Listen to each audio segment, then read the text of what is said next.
Menanggapi adanya indikasi pungli yang dilakukan oleh tim Saber Pungli Polda Sumsel terkait dugaan pungutan liar terhadap guru yang akan mengurus sertifikasi di Dinas Pendidikan Sumsel, ditanggapi oleh Ketua Dewan Pendidikan Sumsel, Zulkifli Dahlan. Menurutnya, dalam proses pencairan dana sertifikasi untuk guru tidak pernah dipersulit. Untuk prosesnya sendiri, setiap guru harus memenuhi persyaratan, seperti berkas kepangkatannya, jabatan akademiknya. Namun, kenyataannya saat ini ditemukan adanya pungli, maka harus ditindak dengan tegas. Menurut saya nggak pernah dipersulit sertifikasi guru, yang penting yaitu ada persyaratan kan.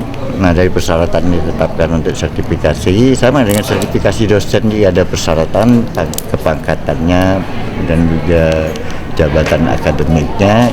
Kalau dia memenuhi persyaratan nggak ada masalah, hanya di dalam pengisian pengikuti sertifikasi itu ya banyak kadang-kadang yang nggak lulus, itu biasa. Dalam proses sertifikasi ini terkadang banyak yang tidak lulus dalam proses penyeleksian. Guru yang sertifikasinya lulus biasanya guru yang sudah berpengalaman, yang profesional, yang memenuhi kriteria pendidikan. Tim Liputan, Sriwijaya TV.